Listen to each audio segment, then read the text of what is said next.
আপোনালোকে মোৰ টাইটেল আৰু থাম্বনেইলটো দেখি আপোনালোকে গম পালেই আপোনালোকক সৰুকৈ দুটা ভিডিঅ' যিহেতু নেকি দুটাকৈ আপোনালোকক ভাল খবৰ লৈ আনিছোঁ। আপোনালোকে এই ভাল খবৰটো শুনি আপোনালোকে নিশ্চয় ভাল পাব। তো বলক ভিডিঅ'টো আৰম্ভ কৰোঁ। যিহেতু নেকি উৎপল দাৰ অনুৰাগীসকলৰ বাবে এটা বহুত ডাঙৰ ভাল খবৰ আৰু উৎপল দাৰ অভিনয় চাই ভাল পোৱা সকলৰ বাবে ভাল খবৰ। যিহেতু নেকি আহি আছে ককা দেউতাৰ নাতি আৰু হাতী। ককা দেউতা হাতী আৰু নাতি পাৰ্ট 2, য'ত থাকিব উৎপল দা, যতীন দা আৰু জ্যেষ্ঠ অভিনেতা অভিনেত্ৰী সকল।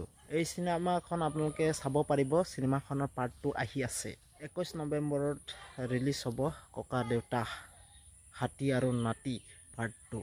আৰু বৰষাবাৰ অনুৰাগীসকলৰ বাবে এটা ভাল খবৰ আহি আছে যৌৱনী আমনে কৰে পাৰ্ট 2। আৰু এইখন চিনেমা আপোনালোকে চাব পাৰিব। যৌৱনী আমনি কৰে পাৰ্ট 2 আহি আছে অতি সোনকালে। বৰষা বা ভাগৰ আপোনালোকে অতি সোনকালে চাব পাৰিব। আৰু চিনেমা ছবিগৃহত লাগিব 10 অক্টোবৰ তাৰিখৰ পৰা। পূজাৰ সময়তে আহি আছে। আৰু আপোনালোকক ভাল খবৰটো জনাই দিওঁ যে আৰু জুবিন দা ভাগৰো চিনেমা আহি আছে, য'ত নেকি ৰৈ ৰৈ বিনালে আপোনালোকে চাবলৈ পাব। আৰু য'ত নেকি জুবিন দা জ্যেষ্ঠ অভিনেতা অভিনেত্ৰীসকলে এই চিনেমাখনত অভিনয় কৰিছে। আপোনালোকে সকলোৱে দেখা পাব জনপ্ৰিয় অভিনেতা অভিনেত্ৰী সকলক।